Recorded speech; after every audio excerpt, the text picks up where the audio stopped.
Can you use Canva Bulk Create AI feature? Well, the answer depends on your availability. Bulk Create AI is generally available only with the Canva Pro or Canva teams on specific regions of the world. And to check that, you want to simply open the Canva application. After that, what you want to do is you want to simply open a design that supports Bulk Create.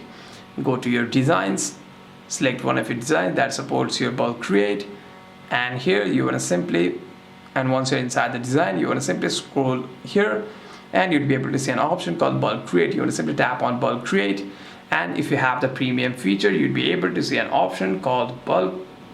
You'd be able to see an option called Bulk Create. After that, you'd be able to import your spreadsheet or data source over here, match each data column with the placeholders in your design, and tap on generate to create multiple versions automatically. Hope this video was helpful, and if you have any further questions, make sure to leave a comment down below, and I'll see you guys on the next one.